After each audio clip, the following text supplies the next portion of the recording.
大家好，我是金健。这个视频啊，我讲一个普利司通和 IBM 之间关于 SAP 项目的诉讼案件。这是一些声明。本视频特别的声明啊，首先介绍一下 Pacer。Pacer 是一个美国的政府网站，用于公开法院文件记录给公众查看的。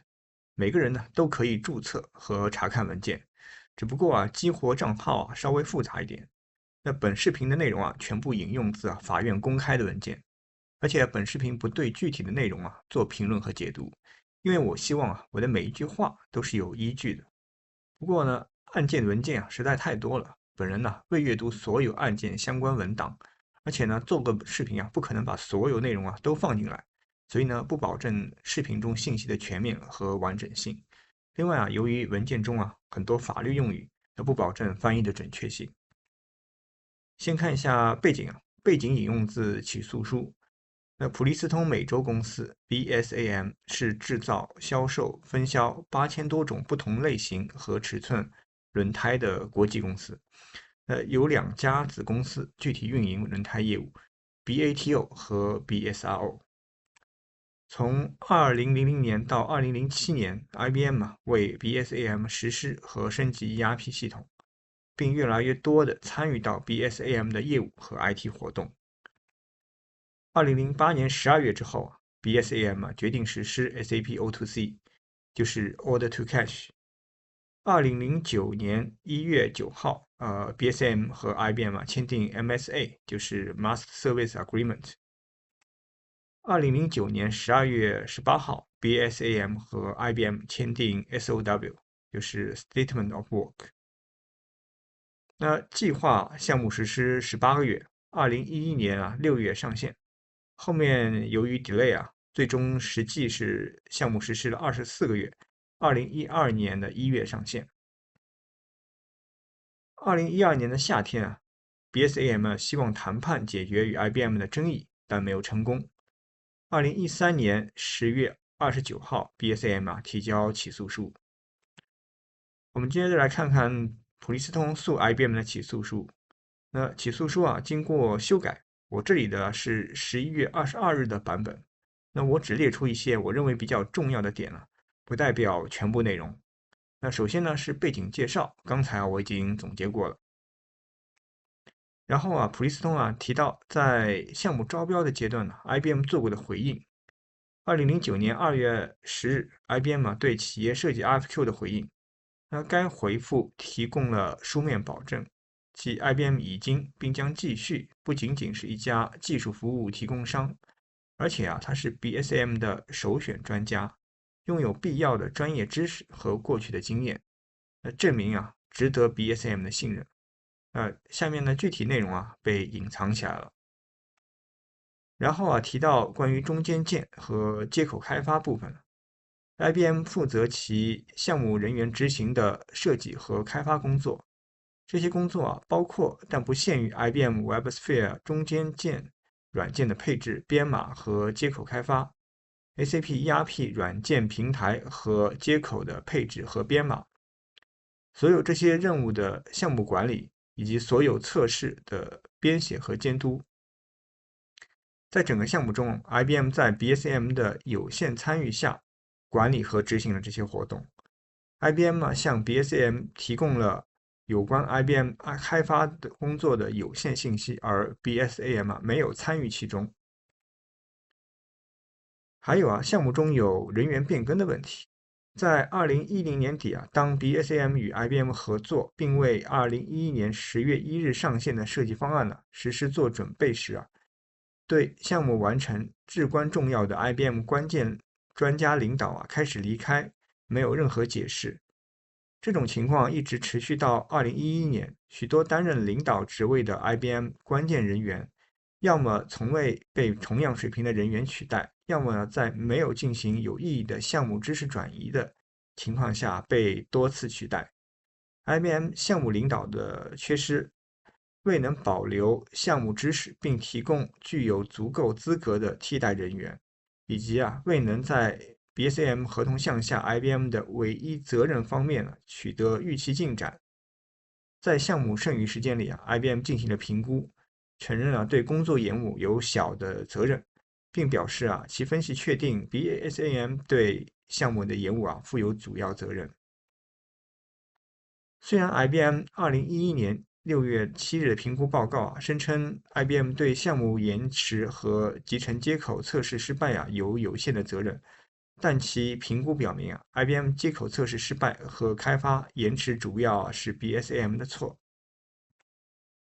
在上线后的前几周，很明显实施的 IBM SAP 设计解决方案存在极其严重的缺陷。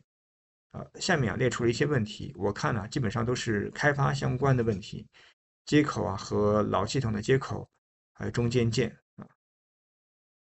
起诉书后面普利司通对 IBM 提出6项指控，第一个呢是引诱与合同履行的欺诈，第二个呢是商业交易中的虚假描述，第三个呢是推定欺诈，第四个是违反田纳西州消费者保护法。第5呢是重大过失，第6个呢是违约。我们再来看看 IBM 的回应。14年1月9日 ，IBM 提交申请要求驳回原告的指控。这里我同样只列出一些我认为比较重要的点，那不代表所有内容。这个 O2C 项目不是固定价格合同，而是人天费用 （time and material） 形式的合同。IBM 书面警告 BSAM 需要做更多的工作，并阐明了如果系统在完成和全面测试之前上线 ，BSAM 的业务将面临的风险。尽管如此BSAM 还是行使了其合同权利，选择上线而不顾 IBM 的建议。因此他在管理业务方面遇到了问题。另外由于基于欺诈的索赔构成滥用诉讼的高风险，因此需要提高辩护标准。他要求原告具体说明涉嫌欺诈的陈述，确定陈述者，说明陈述是在何时何地做出的，解释是什么使陈述具有欺诈性。起诉书在以下说明的各个方面都不符合这一标准。那 IBM 的律师在下面用5点来说明起诉应该被驳回。首先呢是说，因为合同排除了依赖性，另外因为 IBM 没有义务披露。那在签订的工作说明书里面有以下说明：本工作说明书和下文所述的参考协议是 BSAM 和 IBM 之间关于服务的完整协议，并取代我们之前的任何口头或书面通信。因此在签订本工作说明书时，任何一方均不依赖本工作说明书中未规定的任何陈述，包括但不限于有关提供任何服务的估计完成日期、时间或费用、其他客户的体验或 BSAM 可能实现的结果或成本节省的任何陈述。另外在田纳西州，合同各方没有全面的侵权责任来传达有关该合同的所有事实。还有双方的合同非常详细地描述了共同责任。2009年12月的工作说明书列出了联合角色和职责，从总体的项目管理到4个单独的项目阶段以及每个子部分，各方在每个项目主要任务中都有体现，无论是作为主导还是协助。工作说明书还包含一份25页3栏的表格，描述了各方的团队成员角色和职责。这样看来在工作说明书里的职责划分还是很细的。第二个呢是说 BSAM 未能充分陈述符合田纳西州消费者保护法狭义规定的事实。那根据田纳西州消费者保护法，原告必须证明被告参与了 TCPA 宣布为非法的、不公平或欺骗性行为或做法。第三个呢是说 BSAM 未能充分详细的说明被告对原告负有法律或公平的责任以及违反该责任的具体性质。第四个呢是 BSAM 的违约索赔应该被驳回，因为它没有具体说明 IBM 违反了哪些合同条款。第五呢是说，如果 BSM 试图为非合同缔约方 BSO 和 BATO 索赔，则应驳回所有指控。那合同通常被推定为为合同各方的利益而非第三方的利益而执行。2009年1月的 MSA 规定除本协议或本协议工作说明书明确规定外，本协议下不打算产生任何第三方的受益权。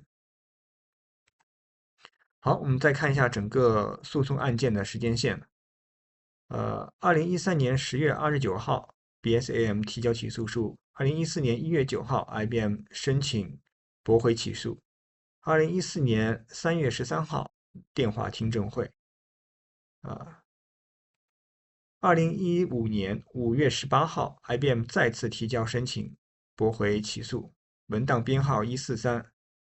2015年6月1日 ，BSM 提交回复，文档编号149。2015年6月8号 ，IBM 提交回复，文档编号153。2016年3月22号，法院备忘录意见。后面还有很多文件像普利司通提交申请，文档编号363；IBM 提交回复，文档编号370；普利司通再回复文档编号387。那直到2018年7月2号，法庭驳回双方的申请，案件终结，文档编号817。好，最后说几句这个案件从一个项目的争议变成法律纠纷，重点已经不是技术，而是法律。这个案件法官都没有判决，纠结谁对谁错其实没有太大的意义。我觉得双方都没有赢家。那做个项目都不会想把事情搞成法律纠纷的。但是作为甲方和咨询公司，这都是一个很好的学习的案例。那些合同和工作说明书里的条款和假设正是由于这样的一些经验总结而来的。大家也不应该回避这些争议和纠纷，这些才是真实的做咨询项目的经历。经历过这些才能让我们成为更好的咨询从业者。好，今天的内容就这些，谢谢大家。